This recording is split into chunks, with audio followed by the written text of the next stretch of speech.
Hello everyone, how are you today? Figured I would talk and tell another story.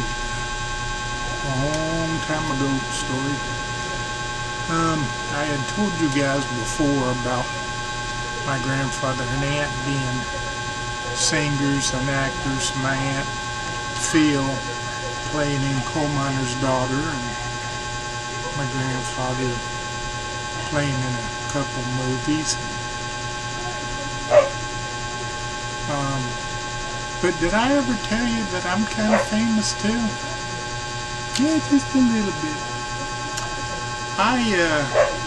Years ago, back in the, way back in the days in the 80s, it was probably 84 or 85. Again, I got to sneeze. I don't know. This camera's making me want to sneeze. I don't know. But anyways, back in 84, it might have been the beginning of 85.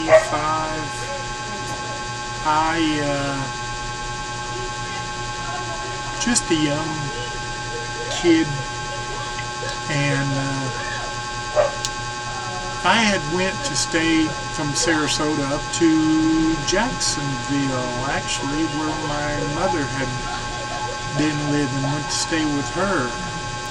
So, stayed there for a while, lived there, went there probably 84, 83, 84. And, yeah, it was probably about 83, 84 maybe that I moved up there with them. I was still young, and went up there, stayed in Jacksonville for a little while, and then my stepfather, my mother's husband at the time, had moved to a little town called McClenny, Glen St. Mary, a little small town. We lived in a mobile home over there. While, you know, when he used to commute, he did construction, so he would go with a couple of his friends, and they would probably drive the 35, 40 miles a day going to work and do construction and come back. So we lived there, and I don't remember going to school in Glen St. Mary, but I remember working there. I found me a job at a plant nursery in a little town called Sanderson. And Sanderson had a big field. I mean, there was a big, I forgot the name, Ray's Nursery, that's the name of the place. Well, anyway, it was a humongous plant nursery. Humongous fields and different size plants and stuff. And I got me a job there, and I think I was making $3.35 an hour. That was the starting pay. And I was, you know, labor flunky. I lied about my age because, you know, I was only, I don't remember if I was 16 or how old I was, but I lied about my age. Might have been 15. And back in them days, you really didn't have to show proof. So I got a job. I was working there, and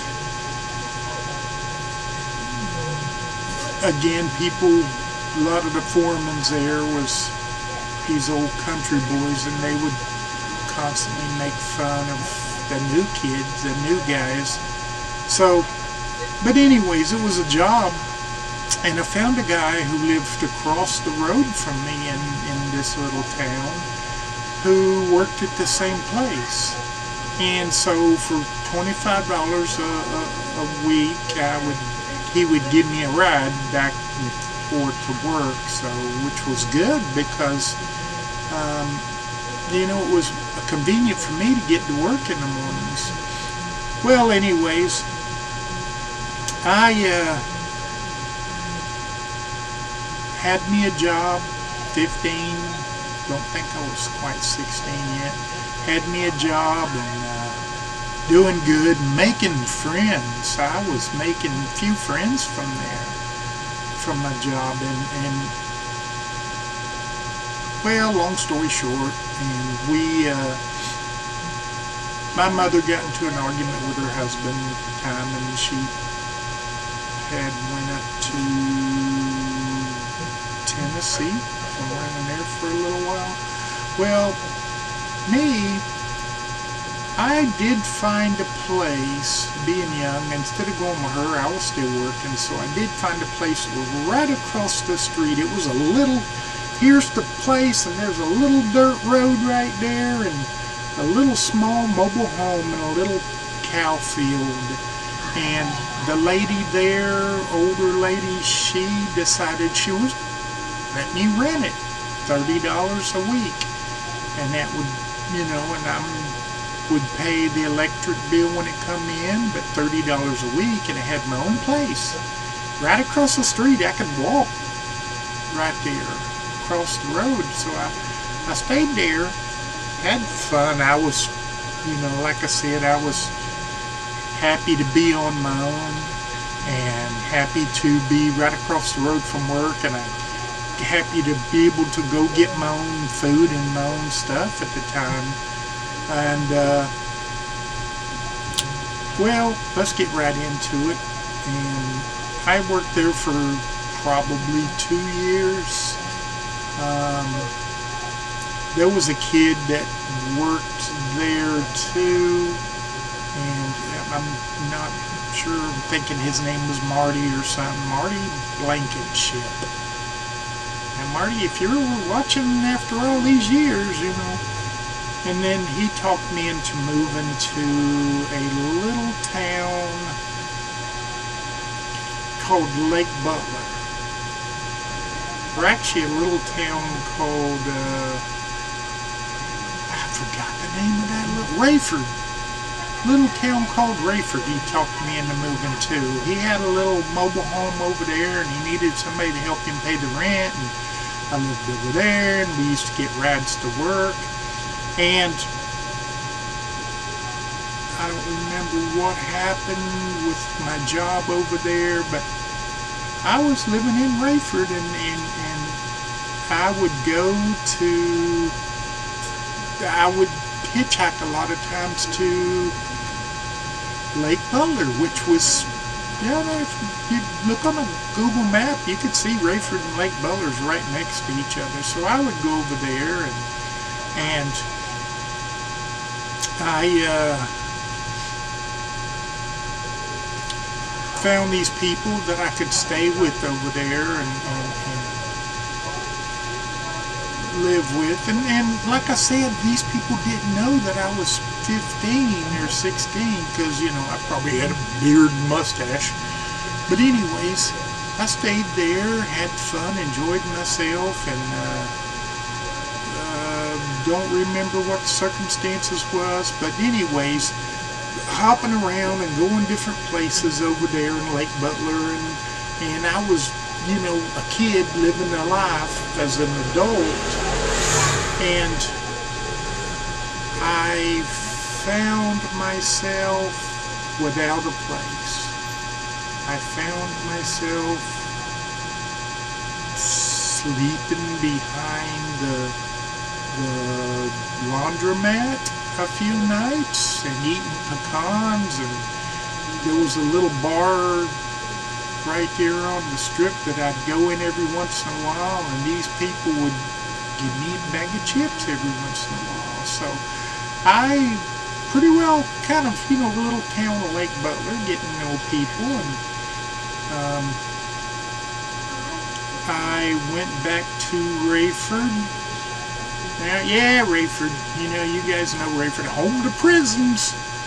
But the little town of Rayford, it consisted of,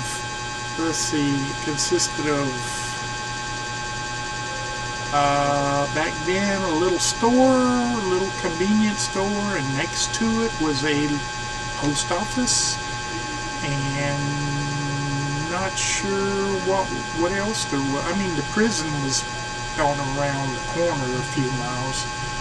It was Rayford Prison, but right there where I was at, the little convenience store. And so I happened to see I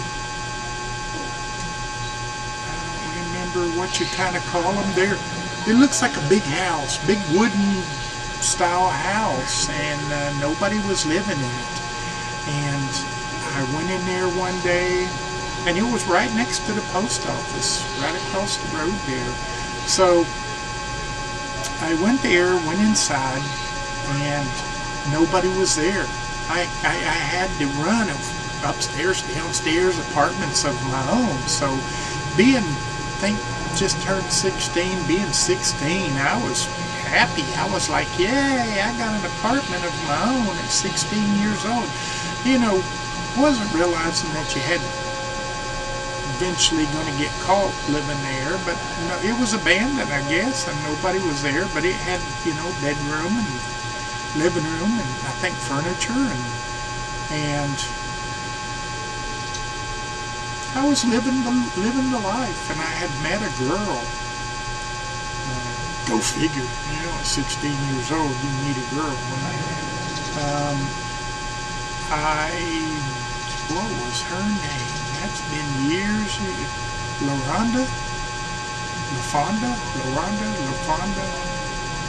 White girl with glasses. Talked to her, met her.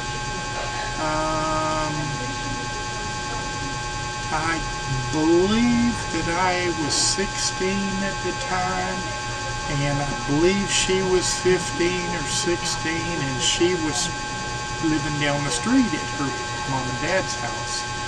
So anyways, little girl, me, we were kind of together all the time, and the other kids there, the other people there, they saw us together, and, you know, knew that she was my girlfriend at the time. So, and just hold on a little bit, we'll get to the part where I become famous, that I feel I was famous. Just gotta keep watching. So one day the little girl came over there to the house and to my, you know, luxury apartment. She came over there and said that she was having a problem with her mom and dad, that her dad was too strict on her, and that she had a sister that lived in St. Augustine, Florida. And from Rayford to St. Augustine was quite a ways, and I kept telling her, you know, you're still young, you don't need to be out there on the roads. And she said, well, if I can get to my sister's house, my sister can take me in. And I didn't want her to be by herself hitchhiking, so I decided I'd go with her. You know, because at that point I felt like I'm a man, and I felt like I was old enough to do things on my own, in which I was, traveling on my own. And so I decided to go with her to her aunt's house. So we got out walking and got out on the road, and we, you know, thumbs out and got rides from people, and I believe we got a ride on out of the town. And I remember this guy picking us up in a Gran Torino Cobra. I remember Cobra because I had a Cobra on the side of it, one of them Cobra things. So it was a Gran Torino Cobra, and I thought only Mustangs were Cobras, but that was a Gran Torino Cobra. And I remember us getting in there, and the guy was drinking, and we was in there, and he was going fast, and he asked if we party and everything, and I was kind of scared at the moment. You know, I ain't let on that I was scared, but I was scared, and I just said, hey, you know, this is our stop right here, you know. So we went a little ways. We went almost to St. Augustine, and we got let out, and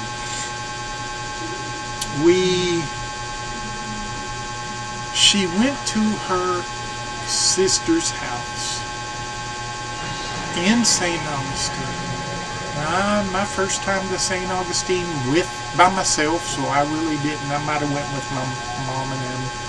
But anyways, I didn't know where I was at, but I knew I was in St. Augustine, and her sister said, you know, she was happy to see her, but she couldn't stay there with her because her sister had a boyfriend, and her sister's boyfriend, I don't know if he was abusive or he was just too strict, or, you know, and the girl had a baby, and she didn't want to mess things up with her boyfriend and the baby.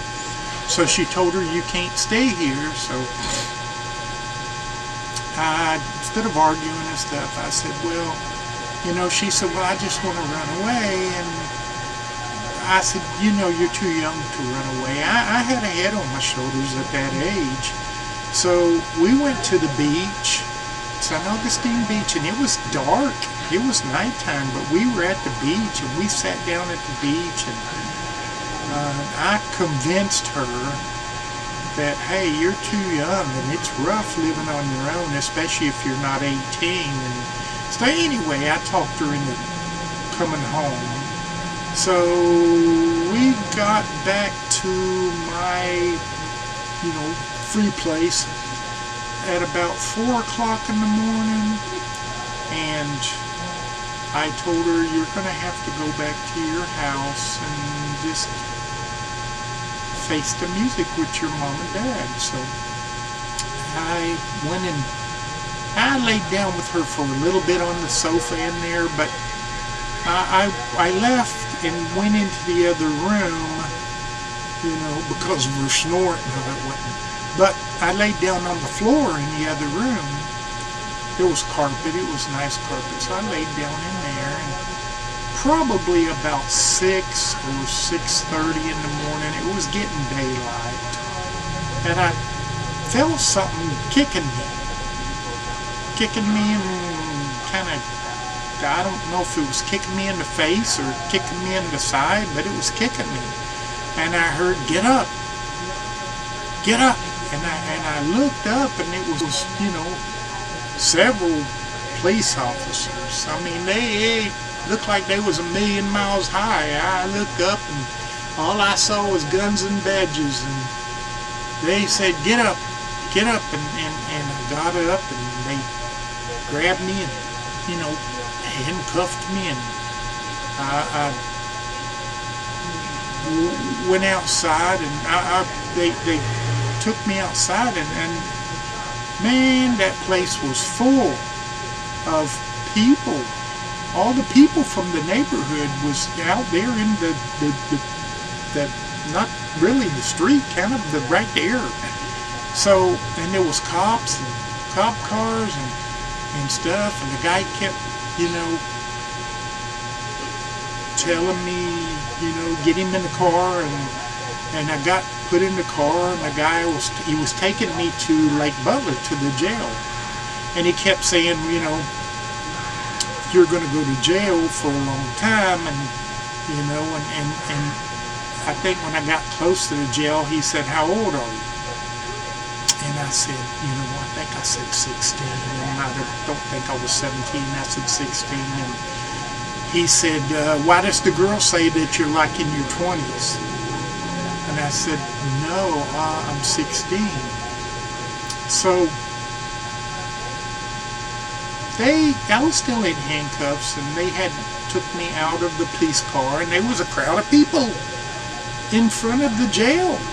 And I thought I saw a couple news crews out there and everything, and the girl's dad, I noticed he was there. And I was still in the handcuffs.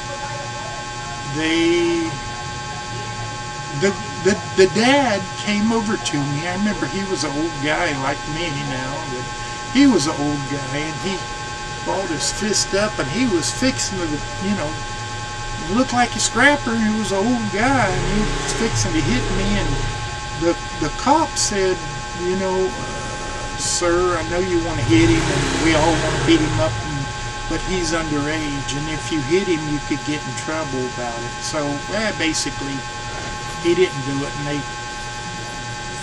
took the handcuffs off the back of me and handcuffed me in the front, and I went inside, and the news people were there, and they kept saying stuff, and so anyways, I went inside there. They put me in a holding cell, but yeah, I was in a holding cell. I was scared, 16 years old. They eventually, let me go out and sit down in front of the, I guess he was the sheriff. That was Sheriff Whitehead was his name. And I know he was Whitehead because his dad was the Judge Whitehead. And there was the whole list of Whiteheads in that city that was congressman or whatever they was. But anyways, he was a Whitehead, and I used to work at a chicken farm for his dad, the Judge Whitehead. But anyways, the Sheriff Whitehead said, well, I was going to jail for a long time for statutory rape and aiding and abetting a runaway and child molesting and, grand theft. I don't know what they were trying to get me on. But then he asked me my age. I told him I was 16. He said, why are you living by yourself? And I said, I stay in here. My mom's somewhere's in Jacksonville. And they said, well, you're not allowed to be living on your own. And I said, well, that's my choice. I wasn't going to argue with him because I was scared. But, he said, well, if I catch you back in my county, I'm going to kill you and bury you under the jail. And I don't know if he said kill, but he said bury me under the jail. And that was enough to scare the mess out of me. So he told somebody, now I don't know if it was a secretary or if it was a detective or who it was, some woman.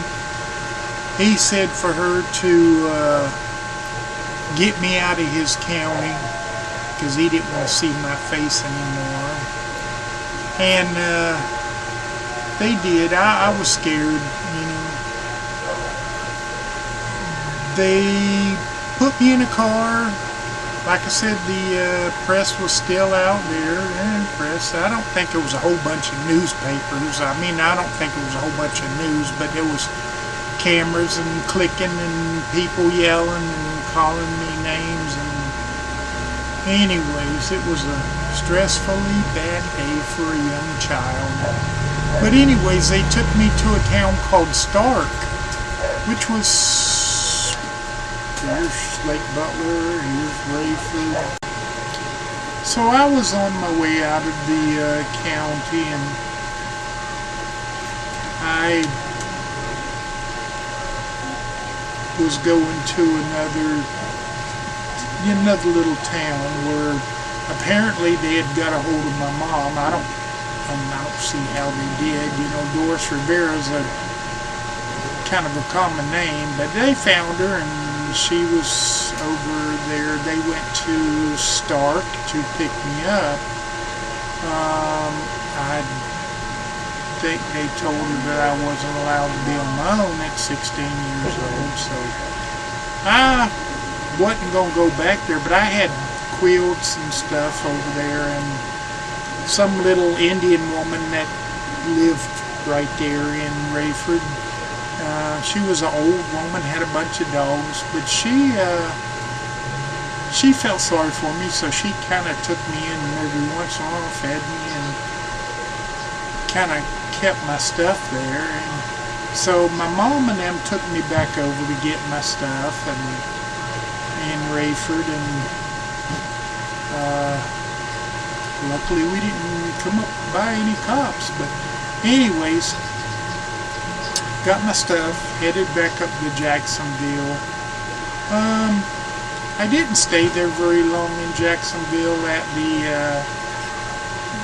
my mom's house. I stayed there. I think I turned 17 and got me a job at Denny's restaurant, and I was washing dishes there. And didn't stay a long time there, and then I got a job at Morrison's restaurant, not the boxer Morrison, but not that Tommy Morrison, but the restaurant Morrison's. I was bussing tables there. And anyways, one day I decided to get me a bus ticket.